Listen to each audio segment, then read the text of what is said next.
John, you pleased you got your budget through? Yeah, very pleased, Michael. I think it was really important. What we wanted to do in this budget was to try and protect local residents wherever we could. It was important that we got a council tax freeze through. That means we haven't increased council tax for the 2 years of this Labour administration, which is what we said we would do in 2010. And I think that compares very favourably with the very nearly £400 increase in council tax that we had over the 6 years that the Conservatives were running Thurrock. I think it was really important to get that through. Do you think it's a budget? You know, we're here today with the launch of the May elections, local elections. Do you think it's a budget you need to go out and sell to the people of Thurrock? Well, I think we need to remind people about that aspect of the council tax, but also at a time when all kinds of services are coming under real pressure through central government cuts, be that health, be that housing, be that people's social security. We're finding that it's local government that really is on the front line.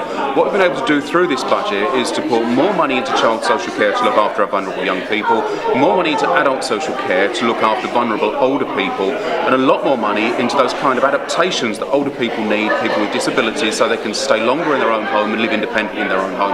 I think once you start talking on the doorstep to people about those kind of things, they're the things they want to see the local authority doing. The Conservatives had a number of amendments, and they saw it as a sort of missed opportunity in the whole budget. But you said you may take on board some of their amendments. Which ones in particular?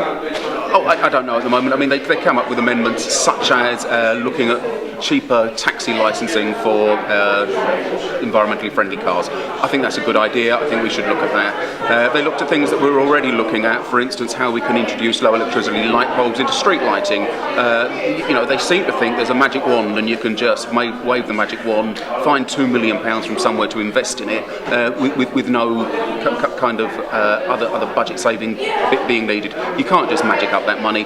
It's something we are already looking at to see how we can achieve it. So I'm not going to rubbish every idea they come forward with.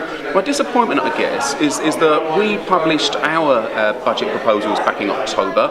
We agreed them on the 26th of October.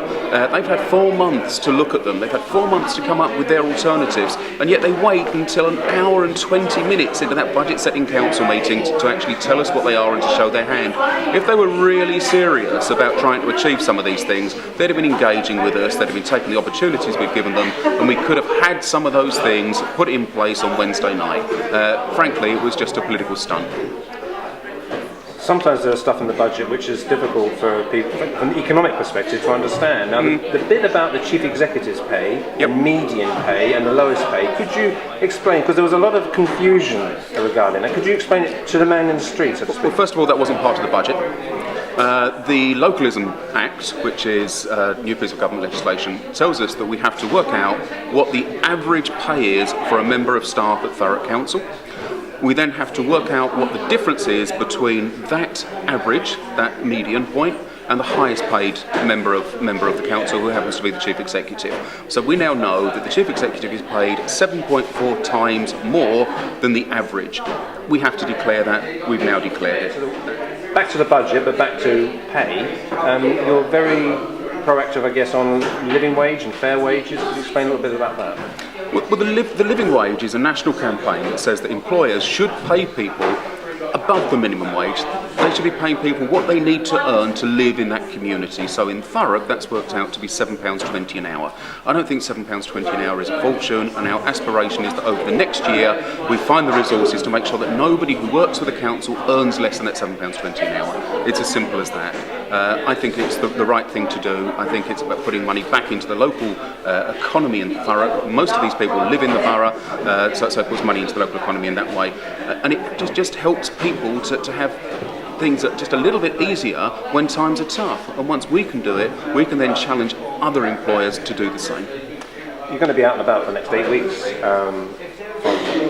from Aveley to Fobbing, I guess. But I guess each day things might come up onto the doorstep. Now, for example, there were people who woke up this morning regarding interest rates and on mortgages. 14% increase, perhaps. I mean, there must be so many concerns out there for you. And some are going to be local, and some are going to be national. But do you really have to address them all? Well, I think one of the roles of a local councillor is to just almost be that sounding board when there are things that you can't do anything about, just to listen. It's also to give voice to people who don't otherwise have a voice. Sometimes that can be, as a local councillor, taking issues up with the bank directly for people who are impacted by those kind of increases in interest rates. But I tell you this, through my advice surgeries, we are seeing more and more people who are really struggling to make ends meet, who just can't pay the bills. That's not because they're necessarily losing their jobs, it's because they haven't had a pay rise for some time, it's because things like child benefit aren't going up, they're now losing their child tax credits or having them cut back. Older people haven't received the same amount of winter fuel allowance that they have previously. All of these things are really starting to bite. Not least of all, not forgetting the increase in VAT to 20% last year, something which people are just starting to forget. What we're saying as a party is that we should have, even if it's just temporary, a cut in VAT which would take 3p off a litre of petrol at the moment and would just give people a bit of breathing space and again put a bit more money back into the economy. Again, the election's in May. There are certain battlegrounds. Here in Ockham, that's going to be a battleground, and the 2 Stanford wards. Yes. But you're going to be fighting on all fronts.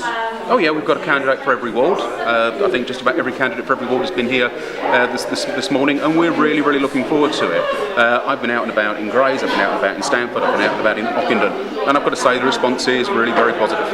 Thanks for your time.